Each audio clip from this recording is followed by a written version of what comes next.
Hello friends, এগিয়ে 2.0 সকলকেই স্বাগত। আর ম্যাথের প্র্যাকটিস সেট নিয়ে আজ আমরা চলে এসেছি। এটা আমাদের 10 নম্বর সেট। এর আগের প্রত্যেকটির পিডিএফ কিন্তু টেলিগ্রাম চ্যানেলে দেওয়া আছে। এটার পিডিএফও দিয়ে দেবো, যারা এখনও পর্যন্ত যুক্ত হয়ে যান, লিঙ্ক ডিসক্রিপশন বক্সে দেওয়া থাকবে।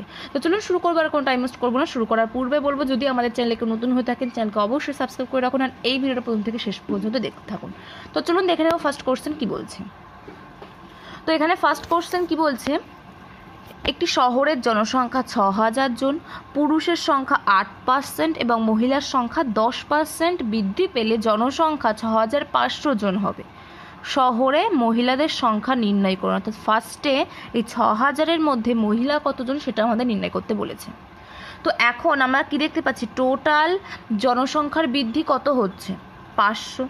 এই 500 বৃদ্ধি কেন হচ্ছে? কারণ মহিলাদের ক্ষেত্রে 10% বৃদ্ধি পাচ্ছে আর পুরুষের ক্ষেত্রে 8% বৃদ্ধি পাচ্ছে, তার জন্যই এই 500 বৃদ্ধি পাচ্ছে টোটাল জনসংখ্যা।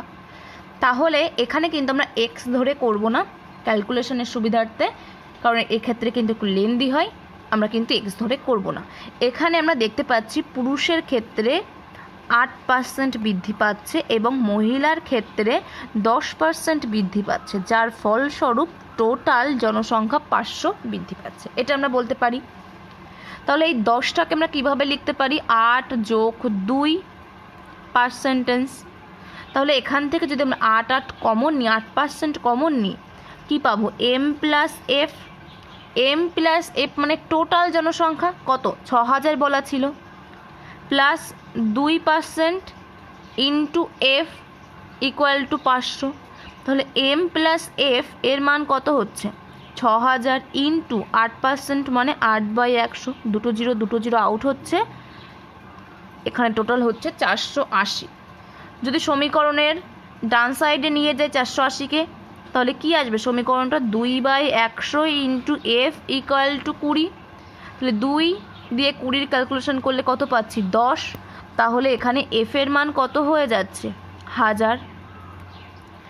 6000-এর মধ্যে আমাদের মহিলা কতজন ছিল, 1000। সঠিক অ্যান্সার হয়ে যাচ্ছে কিন্তু 1 নম্বর অপশান। নেক্সট কোশ্চেনে চলে যাব। কি বলছে,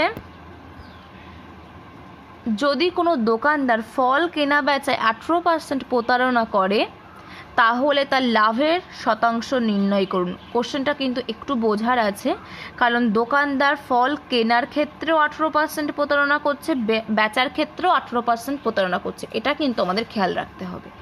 অর্থাৎ আমরা ধরে নিচ্ছি 100 কেজি ফলের দাম 100 টাকা, এটা আমরা ধরে নিচ্ছি। দোকানদার বলছে আমি 100 গ্রাম ফল কিনছি 100 টাকা দিয়ে। এটা তো অ্যাকচুয়ালি হচ্ছে না, কারণ সে 18% প্রতারণা করছে। সে যখন নিজে ফল কিনবে, 18% প্রতারণা মানে কেজিতে সে 18 বেশি নেবে, 100 কেজিতে সে 18 কেজি বেশি নেবে। অর্থাৎ 100 কেজিতে সে কত কেজি নেবে, 118 কেজি নেবে। তাহলে 100 কেজিরই দাম দেবে, অর্থাৎ 100 টাকা দাম দেবে 118 কেজি নিয়ে। 118 কেজির দাম 100 টাকা, 1 কেজির দাম কত, এখান থেকে আমরা কস্ট প্রাইস নির্ণয় করে ফেলব, 100/118। ঠিক একইভাবে সে কি বলছে, আমি 100 কেজি বিক্রি করছি 100 টাকা দিয়ে, সে এটা বলছে, কিন্তু 18% প্রতারণা করছে। কেনার সময় যখন 18% প্রতারণা করবে তখন সে বেশি নেবে, কারণ সে নিজে নিচ্ছে, নিজে কিনছে, কিন্তু বিক্রি করার সময় সে তো নিজে বিক্রি করছে। 18% প্রতারণা মানে কেজিতে সে 18 কেজি কম দেবে, অর্থাৎ 100 কেজিতে 18 কেজি কম দেবে, অর্থাৎ 100 কেজিতে সে 82 কেজি দেবে। 82 কেজির দাম নেবে কত, 100 টাকা। তাহলে এখান থেকে 82 কেজির দাম 100 টাকা, তাহলে 1 কেজির দাম কত, এখান থেকে আমরা সেলিং প্রাইসটা পেয়ে যাচ্ছি 100/82। তাহলে কস্ট প্রাইস এবং সেলিং প্রাইসের যে রেশিও, সেটা আমরা কত পাচ্ছি, 100/118 ইস্টু 100/82। 100 আউট হচ্ছে, ক্যালকুলেশন করলে এখানে 41 আর এখানে হচ্ছে 59। অর্থাৎ এখান থেকে যদি আমরা দেখি 41:59, এটা আমাদের কস্ট প্রাইস এবং সেলিং প্রাইসের রেশিও।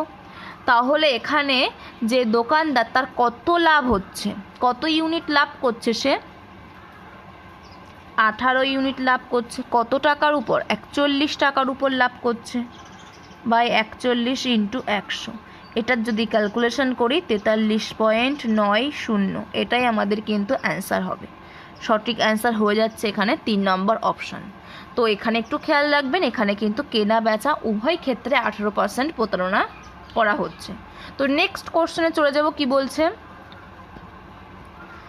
5 সেমি ব্যাসার্ধের একটি শঙ্কু যার উচ্চতা 12 সেমি হলে শঙ্কুর বাঁকানো পৃষ্ঠের ক্ষেত্রফলের সাথে ভূমির ক্ষেত্রের অনুপাত নির্ণয় করতে বলেছে। তো শঙ্কু উচ্চতা বলা আছে কত? 12, ব্যাসার্ধের মান বলা আছে, আর এর মান কত বলা আছে? 5, এ ও বি। তাহলে এখানে বাঁকানো পৃষ্ঠ অর্থাৎ বক্রতলের ক্ষেত্রফল কত? পাই আর এল, আর ভূমির ক্ষেত্রফল পাই আর স্কোয়ার। পাই পাই কাটছে, আর আর কাটছে, অর্থাৎ এখানে থাকছে কত? এল ইস টু আর। এল এর মান হচ্ছে এ বির মান, তাহলে A B equal to A B square equal to কত পাই? 12 স্কোয়ার, অর্থাৎ A O square plus O B square, অর্থাৎ 12 স্কোয়ার প্লাস 5 তার স্কোয়ার। তার মানে এখানে এল এর মান কত পাচ্ছি? √169, যেটার মান হচ্ছে 13। তাহলে এখান থেকে আমাদের সঠিক অ্যান্সার কত চলে আসে? 13:5, কারণ আর এর মান আমাদের 5 কোশ্চেনেই বলা আছে। সঠিক অ্যান্সার কিন্তু হয়ে যাচ্ছে 4 নম্বর অপশান। নেক্সট কোশ্চেনে চলে যাব, কি বলছে, একটি সাইকেলের 150 মিটার উঁচু মিনার থেকে একটি গাড়ির অবনতি কোণ হলো 45। তাহলে মিনার থেকে গাড়িটির কত দূরে আছে সেটা নির্ণয় করতে হবে। টোটাল এটা 125 মিটার। এই উঁচু থেকে একটি গাড়ির অবনতি কোণ, এই কোণটার মান বলা আছে 45। তাহলে কি বলছে, এই মিনার থেকে গাড়িটার কত দূরে আছে সেটা আমাদের নির্ণয় করতে হবে, অর্থাৎ ভূমিটা আমাদের নির্ণয় করতে হবে। এখানে আমাদের উচ্চতা বলা আছে। তাহলে আমরা ট্যান থিটা ইকুয়াল টু কী জানি? লম্ব বাই ভূমি। লম্বের মান বলা আছে 125, ভূমির মান ধরে নিলাম এক্স, থিটার মান বলা আছে 45। ট্যান 45-এর মান কত? 1। তাহলে এক্স ইকুয়াল টু কত পাই? 125 মিটার পাই। সঠিক অ্যান্সার এখানে হয়ে যাচ্ছে 1 নম্বর অপশান। নেক্সট কোশ্চেনে চলে যাব, কি বলছে, একটি সাইকেলের চাকার ব্যাস 17.5 সেমি। একজন সাইক্লিস্ট 90 কিমি/ঘন্টা গতিবেগে একটি দূরত্ব অতিক্রম করতে 165 মিনিট সময় নেয়। যাত্রার সময় চাকা কতবার আবর্তিত হবে? তো কতবার আবর্তিত হবে? মোট দূরত্ব বাই পরিধি, এটা করলেই অ্যান্সার পেয়ে যাব। টোটাল দূরত্ব, ডিস্টেন্স বাই পরিধি 2 পাই আর, এটা করলেই আমরা অ্যান্সার পেয়ে যাব। ডি বাই 2 পাই আর করলেই অ্যান্সার পাবো। তো এখানে পরিধি 2 পাই আর, এর মানটা কত হবে? 2 ইন্টু 22/7 ইন্টু আর এর মান কত? ব্যাস বলা আছে 17.5/2, পয়েন্ট তুললে বাই 10, 2 2 কাটছে। যদি 7 এখানে যদি 5 দিয়ে কাটি,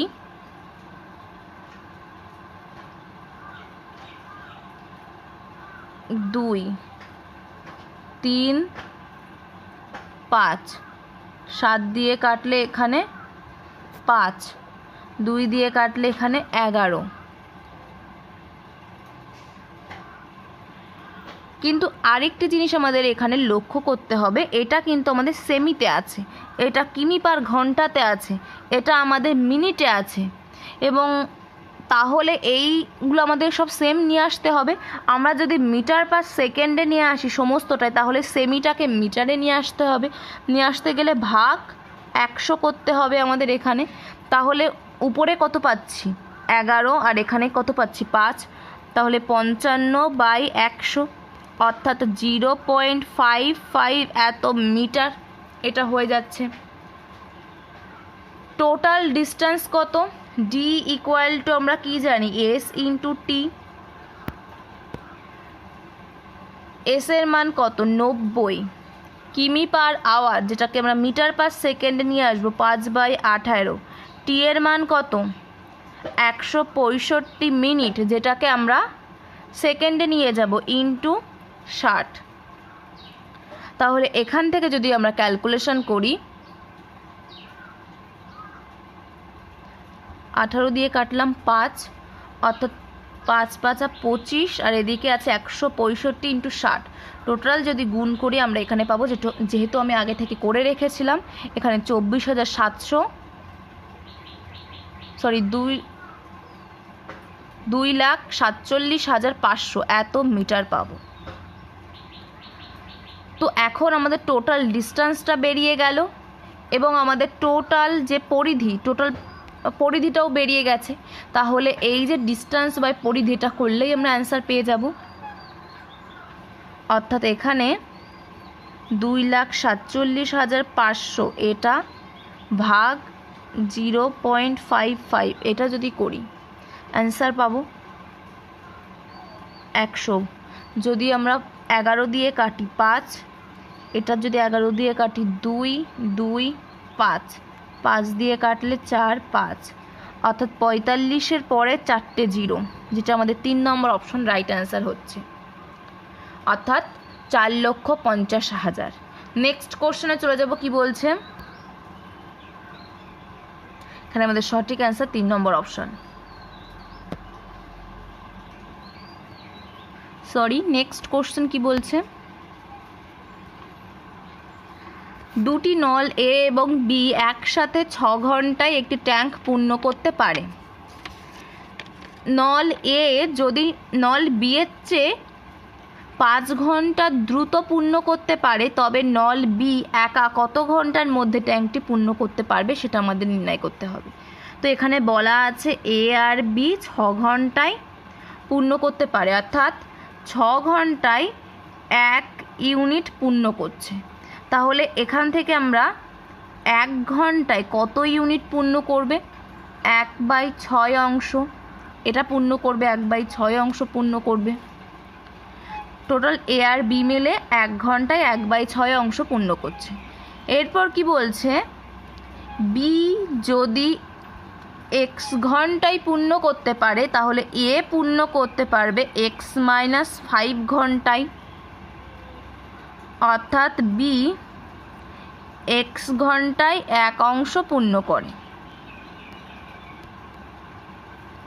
তাহলে 1 ঘন্টায় 1/x অংশ পূর্ণ করবে।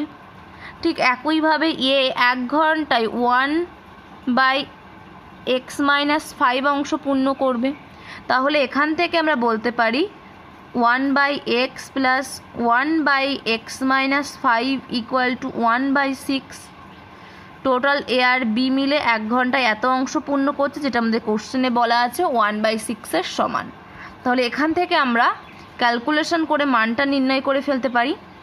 কত পাই? এখানে x-5 plus x by x² minus 5x equal to 1/6।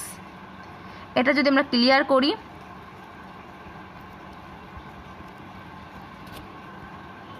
এখান থেকে কত পাবো?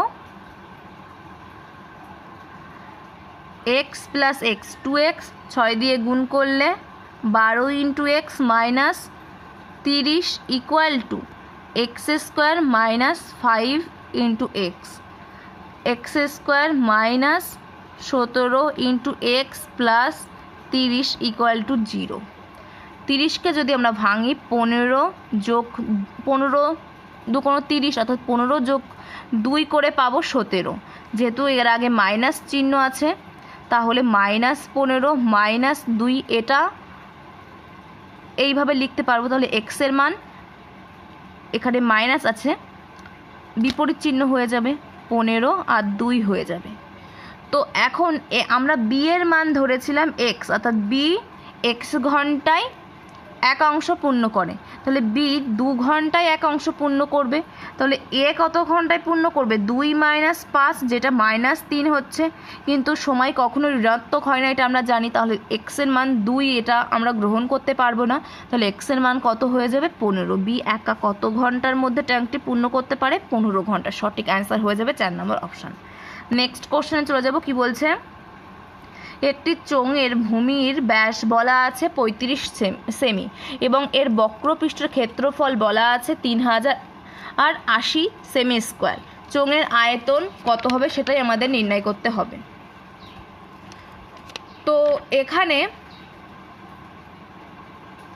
আর এর মান কত, ব্যাস বলা আছে, তো আর মানে 35/2 সেমি। বক্রপৃষ্ঠের ক্ষেত্রফল, বক্রতলের ক্ষেত্রফল চোঙের 2πr/h, 2πr ইন্টু এইচ হচ্ছে উচ্চতা, আর হচ্ছে ব্যাসার্ধ, যেটা 3080 বলা আছে। পাই মানে কত, 22/7। তাহলে এটাকে আমরা কিভাবে লিখতে পারি, 2 into 22 2πr/h, 22/7 into 35/2 into H, এটাকে আমরা এভাবে লিখতে পারি। 7 দিয়ে ক্যালকুলেশন করলে 5, 2 2 কাটছে। যদি এখানে আমরা 11 দিয়ে ক্যালকুলেশন করি 2, এখানে কত পাবো, 280। 2 দিয়ে ক্যালকুলেশন করলে 1 4 0, 5 দিয়ে ক্যালকুলেশন করলে 2 8, অর্থাৎ এইচের মান হয়ে যাবে এখানে 28 সেমি। এরপর কি বলছে, চোঙের আয়তন, চোঙের আয়তন πr²h, অর্থাৎ 22/7 ইন্টু 35/7 ইন্টু 35/7 ইন্টু 28। 7 দিয়ে কাটলে 4, এটা কাটলে 5, এটা কাটলে কত 5, 4 5 20, 5 দিয়ে কাটলে 100,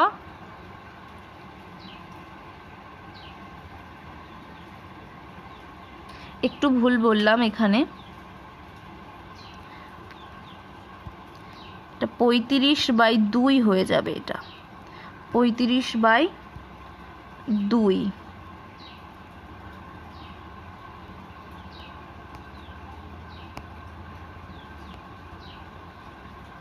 তাহলে এখানে আমাদের কত ছিল, 35 আর 35। 7 দিয়ে কাটলে কত পেয়েছি আমরা এখানে 5, 2 দিয়ে কাটলে পাবো 14, 2 দিয়ে কাটলে পাবো কত 7। তার মানে এখান থেকে আমরা কত পাচ্ছি, 22 গুণ 5 গুণ 35 গুণ 7, যেটা গুণ করলে আমরা পাবো টোটাল 26,950। সঠিক অ্যান্সার হয়ে যাবে 3 নম্বর অপশান। তো নেক্সট কোশ্চেনে চলে যাব। কি বলছে, 200 মিটার দীর্ঘ একটি ট্রেন 20 সেকেন্ডের মধ্যে একটি খুঁটিকে পার করে। খুঁটিকে পার করা মানে ট্রেনের নিজের দৈর্ঘ্যকেই অতিক্রম করা। তাহলে এখান থেকে আমরা এসের মানটা পেয়ে যাব, ট্রেনের গতিবেগ 200 = s ইন্টু 20। তাহলে এসের মান এখান থেকে কত পাবো, 10 পাবো ক্যালকুলেশন করলে। এরপর কি বলছে, বিপরীত দিক থেকে ভ্রমণ করে একই দৈর্ঘ্যের অন্য একটি ট্রেনকে 10 সেকেন্ডের মধ্যে অতিক্রম করে। অর্থাৎ এটা 10 মিটার পার সেকেন্ড গতিবেগে যাচ্ছে, এটা ধরে নিচ্ছি x মিটার পার সেকেন্ড গতিবেগে আসছে। কত সেকেন্ড, 10 সেকেন্ডে অতিক্রম করছে। টি এর মান এখানে বলা আছে। একই দৈর্ঘ্য, অর্থাৎ এটার দৈর্ঘ্য কত, 200 মিটার। তাহলে টোটাল লেন্থ কত হয়ে যাচ্ছে, 400। 400 ইকুয়ালটা আমরা কত লিখতে পারি, এস ইন্টু টি। এস এর মান কত, রিলেটিভ স্পিড এখানে প্লাস হয়ে যাবে, অর্থাৎ 10 + x ইন্টু 10, 0 0 কাটছে, তাহলে এক্স এর মান কত হয়ে যাবে, 30। তাহলে সঠিক অ্যান্সার কত হয়ে যাবে, দ্বিতীয় ট্রেনটির গতিবেগ 30 মিটার পার সেকেন্ড। 3 নম্বর অপশান এখানে রাইট অ্যান্সার। নেক্সট কোশ্চেন কি বলছে, ABC একটি কাজ যথাক্রমে 30 দিন, 20 দিন এবং 50 দিনে করতে পারে। এ কাজ শুরু করে ABC বিকল্পভাবে কাজ করলে কত দিনে কাজটি শেষ করবে সেটা আমাদের নির্ণয় করতে হবে। ফার্স্ট এ কাজ শুরু করছে, তারপর বি করছে, তারপরের দিন সি করছে, নেক্সট দিন অর্থাৎ 4 দিনের মাথায় আবার এ কাজ শুরু করছে, তারপরের দিন বি, তারপরের দিন সি, এইভাবে চলছে। তো এখানে এ 30 দিনে করছে, বি 40 দিনে করছে, সি একা 50 দিনে করছে। লসাগু কত হচ্ছে, 600। তাহলে এর দক্ষতা বা এফিসিয়েন্সি, অর্থাৎ একদিনে এ কত ইউনিট কাজ করে, 20, 600 ভাগ 30। বি করে 15 ইউনিট আর সি করে 12 ইউনিট। তাহলে এখানে ফার্স্ট 3 দিনে কত ইউনিট কাজ করছে? এখানে 47 ইউনিট কাজ করছে, টোটাল আমাদের 600 ইউনিট।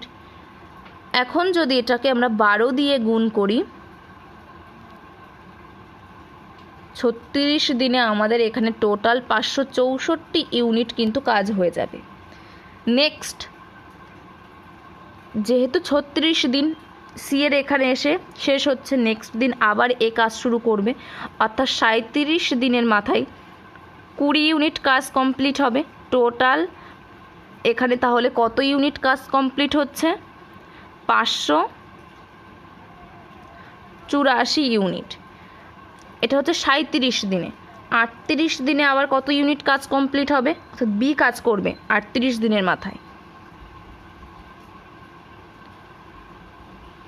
সরি একটু ভুল বললাম, হ্যাঁ 38 দিনের মাথায় বি কাজ করবে এখানে 584 যোগ 15, অর্থাৎ এখানে 599 ইউনিট কাজ হয়ে যাবে। অর্থাৎ 1 ইউনিট কাজ বাকি থাকবে, যেটা সি করবে। সি একদিনে 12 ইউনিট কাজ করে, তাহলে 1 ইউনিট কাজ করতে 1-এর 12 দিন সময় লাগবে। টোটাল এখানে 38 দিন লেগেছে, 38 আর বাকি 1-এর 12 দিন, তাহলে টোটাল 38 পূর্ণ 1-এর 12 দিন সময় লাগবে। অপশান এ এখানে রাইট অ্যান্সার হয়ে যাবে। তো নেক্সট কোশ্চেনে চলে যাব। কি বলছে? একটি 2 অঙ্কের সংখ্যার যোগফল হলো 10। যদি সংখ্যাটির সাথে 18 যোগ করা হয় তবে অঙ্কগুলো স্থান পরিবর্তন করে। 2 অঙ্ক আমরা ধরে নিচ্ছি এক্স আর ওয়াই, অঙ্কগুলোর যোগফল বলা আছে 10। যদি এই সংখ্যার সাথে অর্থাৎ এক্স ওয়াই এর সাথে 10 যোগ করি তাহলে সেটা ওয়াই এক্স এটা পাবো। সংখ্যাটি কত সেটা আমাদের নির্ণয় করতে হবে। ফার্স্ট আমরা দেখতে পাচ্ছি 6 আর 4 যোগ করলে 10 পাচ্ছি। 1 নম্বর অপশান আমাদের অ্যান্সার হওয়ার চান্স আছে, 2-এরটা কিন্তু নেই, 3-এরটা আবার আছে, এটাও যোগ করলে 10 পাচ্ছি, 4-এরটা কিন্তু নেই। এরপর আমরা দেখব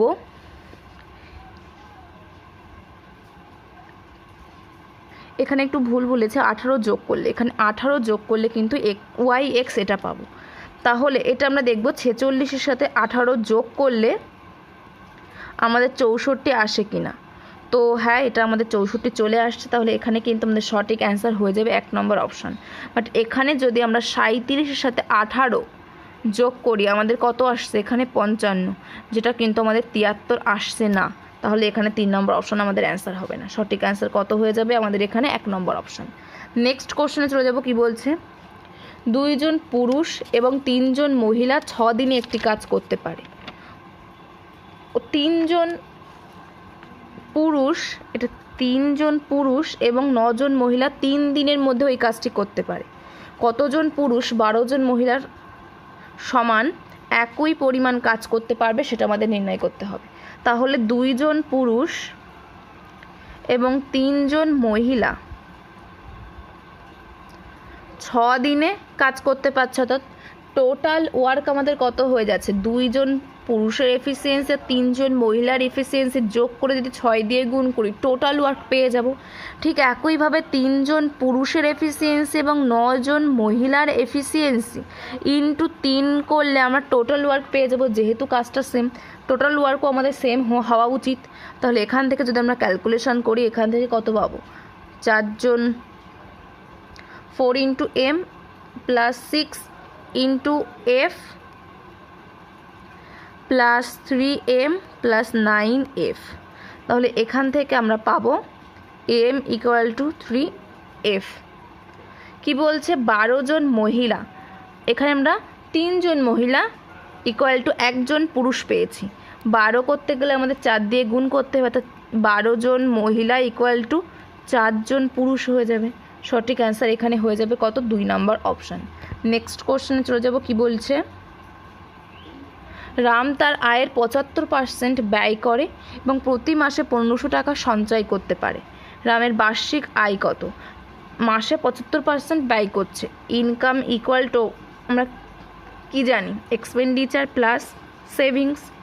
100 টাকা ইনকাম করলে 100 টাকা ইনকাম করলে 75 টাকা সে ব্যয় করে আর 25 টাকা সে সঞ্চয় করে, যেটার মান বলা আছে 1500। তাহলে এখানে 1-এর মান কত হয়ে যাবে? 60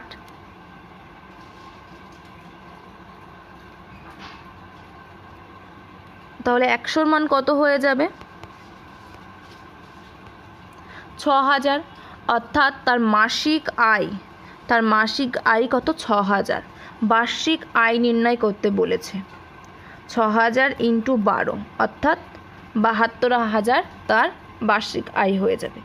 6000 বেরিয়েছে বলে 1 নম্বর কিন্তু আমাদের রাইট অ্যান্সার হবে না। আমাদের কোশ্চেনটা একবার ভালো করে পড়তে হবে। বার্ষিক আয় কিন্তু নির্ণয় করতে বলেছে। এটা আমাদের মাসিক আয় বেরিয়েছে, কারণ প্রতি মাসে এত টাকা করে সঞ্চয় করত। নেক্সট কোশ্চেনে চলে যাব। কি বলছে? 75,000 টাকা দিয়ে ব্যবসা শুরু করে। বি কিছু সময় পর 37,500 টাকা সহ যোগ দেয়। বছরের শেষে এত অনুপাতে লাভ ভাগ করা হলে বি কত মাস পরে যোগদান করেছিল? তো এখানে আমরা দুটি জিরো আউট করে ক্যালকুলেশন করব, যেহেতু আমরা রেশিও বার করবো অলরেডি কেটে যাবে। তাহলে এখানে 750 ইন্টু এর কিন্তু 1 বছর অর্থাৎ 12 মাসে টাকাটা খেটেছিল। আর ধরে নিচ্ছি বি এর এক বছর তো 12 মাস টাকাটা খেটেছিল, আর বি এর এক্স মাস টাকাটা খাচ্ছে। এটা ইকুয়াল টু আমরা 3/1 এটা লিখতে পারি, কারণ আমরা কি জানি? Profit P1 = P2 equal to X1 T1 = X2 T2। এটা আমরা জানি। X1 বা X2 হচ্ছে যে পরিমাণ টাকাটা ব্যবসাতে বিনিয়োগ করা হচ্ছে, আর T2 আর T1 যেটা টাকাটা কত সময় ধরে ব্যবসাতে খাটানো হচ্ছে সেটার মান। তাহলে এখান থেকে যদি আমরা ক্যালকুলেশন করি, 3 দিয়ে কাটলাম 4, 75 দিয়ে যদি কাটি এখানে পাবো 10, এখানে পাবো 5 দিয়ে যদি কাটি 2, অর্থাৎ এক্সের মান পেয়ে যাব 8। অর্থাৎ বি এর টাকাটা 8 মাস ব্যবসাতে খেটেছিল। তাহলে কত মাস পরে যোগদান করেছিল? 12 থেকে 8 বিয়োগ করলে আমরা পেয়ে যাব 4 মাস পর যোগদান করেছিল। সঠিক অ্যান্সার হয়ে যাবে 1 নম্বর অপশান। নেক্সট কোশ্চেনে চলে যাব। কি বলছে? 4টি সংখ্যার মধ্যে প্রথম 3টির গড় হলো 18, শেষ 3টি, আমরা 4টি সংখ্যা ধরে নিচ্ছি A, B, C R D।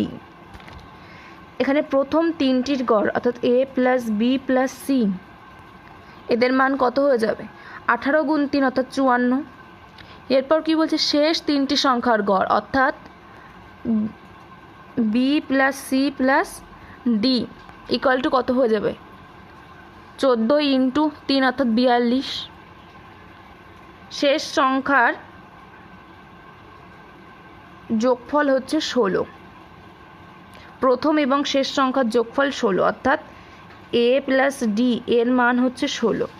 তাহলে এখান থেকে যদি আমরা একটা জিনিস দেখি, 1 নম্বর ইকুয়েশন আর 2 নম্বর ইকুয়েশন যদি বিয়োগ করি, 1 মাইনাস যদি 2 করি, কত পাবো?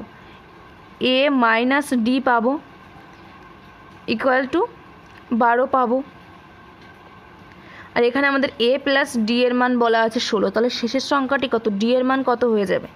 D ইকুয়াল টু হয়ে যাবে 16 - 12/2 অর্থাৎ 4/2, অর্থাৎ অ্যান্সার হয়ে যাবে এখানে আমাদের 2, D এর মান 4 নম্বর অপশানে এখানে রাইট অ্যান্সার হবে। তো নেক্সট কোশ্চেনে চলে যাব। কি বলছে? 17 থেকে 457 পর্যন্ত কটি সংখ্যা 5 এবং 3 উভয়ের দ্বারা বিভাজ্য হয়? 5 এবং 3 উভয়ের দ্বারা বিভাজ্য হতে গেলে 15 দ্বারা বিভাজ্য হতে হবে।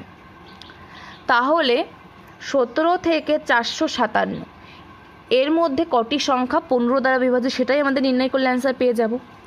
15 দ্বারা সবথেকে ক্ষুদ্রতম গুণিতক কোনটি, যেটা 17 থেকে বড় বা 17 সমান হবে? 15 যে গুণিতকগুলো আছে 15, 30, আমরা দেখতে পাচ্ছি 17 ছোট, 15, 30 আবার 17 বড়। তাহলে ফার্স্ট সবথেকে ক্ষুদ্রতম গুণিতক যেটা 17 বড় সেটা হচ্ছে 30, এবং 15 সবথেকে বৃহত্তম গুণিতক যেটা 457 ছোট বা সমান এটা হবে। তো 457কে যদি 15 দিয়ে ভাগ করি আমরা যে ভাগফল সেটা পাবো 30। তাহলে 15 × 30 করলে কত পাবো? 450। তাহলে সবথেকে বড় হচ্ছে 450 এই গুণিতকটা, যেটা 457 ছোট।